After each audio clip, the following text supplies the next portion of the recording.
Masih terkait sama bukuin aja, sekarang mengundang Teh Sri Agustia, panggilnya siapa? Teh Tia ya? Iya, Teh Tia aja. Teh Tia itu ambasador di bukuin aja. Bukuin Kayak aja. gitu. Oke, Teh Tia, hari ini tuh tema Yes. apa sih yang mau bakal kita obrolin? Yeay. Sesuai mandat nih kita bakal ngobrolin soal ide ya. Ini ya, apa yang perlu dilatih sebetulnya sama penulis itu, satu Nah, kan apa tuh Teh? baca pasti dong. Baca kan sekarang medianya, baca tulisan gitu kan macam-macam ya. Ada buku, ada media online, oke macam-macam lah. Mungkin nonton, misalnya update berita. Ini kan kayak nontonan itu tuh harus secara umum gitu, general. Karena even kita nulis fiksi, kayak misalnya Love Fate misalnya ya, nggak mungkin juga kalau aku bicara masalah penyakit gitu ya, di Love Fate, terus penyakitnya diada-adain, itu nggak bisa gitu. Nggak tiba-tiba, karena itu nggak real, itu aja kan, benar nggak sih? Nah, iya, jadi tetap ada unsur-unsur yang sifatnya mungkin pokoknya tetap science jangan gitu. cacat logika ya Teh ya? Betul. Karena ketika kita nulis buku solo kan perlu banyak sekali yang diceritakan, yang didetailkan, bener kan? Tips aja, makanya kemana, sering-sering melihat, sebetulnya tren tiap penerbit itu kan beda ya. Gramedia, Gagas Media, itu beda-beda gitu. Atau Syamil, ternyata juga Syamil punya ini loh, punya novel. Nah itu beda-beda gitu. Jadi memang harus sering dibaca karena tren yang mereka suka itu beda-beda tiap penerbit. Jadi kemana arah tulisan kita pasti akan mengarah ke salah satu, nggak akan ke semuanya gitu. Nah, tapi kalau sejauh ini tuh yang dibukuin non fiksi ya temanya? Tema iya, non fiksi ya. Tapi kan ini non fiksi inspiratif ya.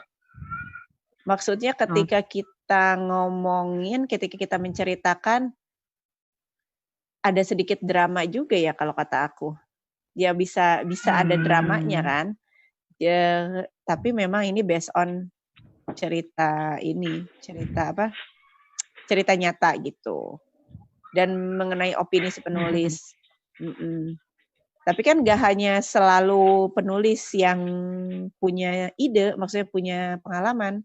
Ada juga orang yang menuliskan pengalaman kawannya, pengalaman orang lain gitu. Selama itu sudah kalau nulis pengalaman orang lain harus dengan persetujuan tentunya kan. Iya, jadi apalagi kalau misalkan penulis pemula, kalau bisa ambil tema yang tadi emang benar-benar kita kuasai, kita suka lah setidaknya ya. Jadi lebih ngalir kayak itu. Ya, itu yang bukuin harapkan. Jadi penulis, karena kan di sini banyak penulis yang baru. Jadi penulisnya nggak susah gitu, nggak bingung mau nulis apa. Itu pun kan kadang-kadang kalau misalnya baru wajar, perlu effort yang lebih buat mikir, buat merangkai kata. Nah itu makanya kenapa dibatasi 3-4, harapannya juga biar nggak terlalu susah. Tapi Masya Allah ternyata hebat, bisa sampai 10 gitu ya. Nah, tapi 10-nya tolong diiniin sedikit gitu. Ya 5 malah lah sampai boleh 20 6. Katanya ada. Ya waktu itu alhamdulillah itu ternyata makanya berarti kan sudah ada modal ya buat jadi buku solo. Nah, itu tinggal every detailnya itu didetailkan detail gitu. Itu kan jadi gitu. 20 itu taruhlah satu halaman itu jadi satu bab kan jadi tuh 20. Ya. 20 bab ya minimal. Ya kurang lebih lah kalau sendiri. Ya. Oke. Kalau Teh Tia lebih apa ya? Lebih seringnya cara untuk mantik ide tuh dari mana sumbernya? Mancing ide. Enggak ide tuh kadang-kadang aku tuh enggak ini maksudnya gini. Kadang-kadang tuh kan ide itu kelewat gitu aja ya. Nah, itu yang suka kita lalai untuk nuliskan. Seperti yang kata Teh Iin itu. Itulah yang akhirnya kalau udah diingat-ingat nanti tuh lupa. Nah, makanya dibilangnya harta karun ya, Teh. Betul. Teh kalau misalkan ada lagi Cika. Iya, satu pertanyaan lagi nih terakhir. Kalau dibukuin, apa sih namanya? Jadi si ide tema yang ditulis itu dari ambasador aja atau emang nampung juga misalkan dari penulisnya ada ide tulisan apa gitu, kayak gitu. Oh iya, sebenarnya kan seperti yang udah dijelasin kemarin ya sama Mbak Yuni. Salah satu tekniknya itu biasanya ambasador bikin status, nanya gitu ke teman Facebook, teman IG, misalnya untuk kalau kayak gini tuh gimana sih gitu. Nah itu salah satu cara satu. Yang kedua, biasa ibu-ibu ini ya, teman Facebook ini suka curhat. Jadi dari curhatan mereka itu bisa di generalisasi lah. Oh ini tuh curhatnya ibu-ibu. Nah, itu gitu. Itu bisa gitu. Oke. Itu kan kalau kayak traveling kan itu sering kan kita lihat foto-foto orang traveling gitu. Ada foto-foto kemana. Nah itu bisa jadi ide lah gitu. Jadi dilihatnya sebenarnya, tapi sekarang memang mostly ngelihatnya dari situ ya, dari menggunakan sosial media. Untuk apa namanya ngambil idenya, iya. Umumnya itu. Jadi nanti kalau misalnya ada ambasador nulis status gitu ya tentang sesuatu, bolehlah dikomenin. Dan nanti dapat idenya lebih banyak gitu. Ya. Interaksi itu ya Teh sumber ide juga ya. Oh iya, makanya nih. Teh, aku masih bingung menceritakan best story di antologi itu dibuat riset plus opini atau seperti novel best story. Ini dari Mbak Astri Meida. Halo Mbak Astri. Jadi iya. Jadi sebenarnya intinya sih kita pengen si penulisnya menceritakan cerita benar. Cerita apa namanya? Cerita sebenarnya gitu yang pernah terjadi atau yang dia lihat lah. Kalau misalnya ngomong novel itu ada unsur yang dibesar-besarkan, yang nggak benernya gitu. Nah sebetulnya sih itu nggak bukan sebenarnya gimana ya? Bukan gak diharapkan, cuman ini tergantung kreativitas masing-masing penulis, gak apa-apa juga sebenarnya. Tapi memang kita bilang bahwa ini adalah antologi inspiratif, jadi nyata.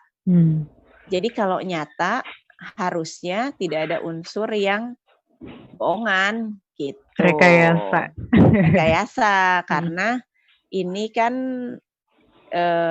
karena sebenarnya ketika kita, misalnya gini deh, aku ikutan antologi yang coba kita lihat ya, yang sekarang gitu, yang akan datang soal ngonline tuh, banjir duit dari ngonline. Misalnya kalau itu kan sebenarnya kebayang ya orang jualan gitu, susahnya jualan A, B, C, D sebetulnya kebayang bisa di-riset kan dari internet. Tapi kalau misal kita tidak pernah mengalami, pasti nulisnya akan beda sama yang pernah ngalamin gitu. Nah itu diharapkan enggak, itu diharapkan enggak. Sama ketika misalnya antologi yang kemarin tuh tentang ayah gitu. Kalau misalnya itu kalau misalnya ngobrol-ngobrol sama penulisnya tuh, aku sampai ada yang nangis, aku sampai ada yang itu karena memang benar dia feel saat nulisnya nyampe gitu, makanya dianya sendiri pun mellow gitu yang nulis. Nah itu yang diharapkan sebenarnya, karena modal untuk nulis novel salah satunya juga itu menghadirkan feel itu. Tapi kan kalau feel novel, feel-nya bohongan, maksudnya tuh dibikin gitu. Kalau ini kan feel-nya nyata gitu, jadi harusnya diharapkan nggak jadi lebih nggak susah. Tapi ini boleh loh Mbak Astri, ide bagus kalau misalnya Mbak Astri apa namanya, mungkin ada di luar juga ibu-ibu doyan nulis yang pengen dong sekali-kali bikin antologinya kumpulan cerpen misalnya. Nah itu kan fiksi semua ya. Nah itu bisa kita pertimbangkan gitu. Karena memang selama ini demi kemudahan itu gitu. yang inspiratif aja gitu, yang sesuai sama pernah dialami. Tapi kalau mau yang mau tantangan baru, ya boleh nanti kita cuman ini aja kali ya. Ini sama buat pengingat diri sendiri juga, karena ide ini datangnya suka tanpa diduga. Jadi mengandangkan ide yang utama adalah dengan menuliskan. Menuliskannya bisa sekarang medianya handphone, note di handphone, atau misalnya buku, laptop, dan sebagainya. Yang pasti adalah mulai dari sekarang, jangan bosan-bosan mengandangkan idenya lewat ditulis. Nambahin juga sambil nyimpulin, bahwa sebetulnya si ide itu sebetulnya bukan dicari ya, tapi dia ditumbuhkan atau dibangun kayak gitu, karena tadi emang ternyata ide itu tuh muncul sendiri gitu loh, yang nggak tahu kapan, yang pasti gimana caranya kita bisa ngandangin si ide itu. Jangan sampai lewat karena udah pengalamannya udah. Tapi apakah saya juga pernah merasakan tuh kalau udah ada terus dia lewat udah nggak inget lagi, mau diinget juga kayak gitu. Bikin kesel kayak gitu. Jadi cara numbuhinnya itulah yang mungkin harus kita lakukan. Kayak tadi kalau tadi bilang baca itu entah baca sikon gitu ya, situasi dan kondisi, atau memang bener literally baca gitu.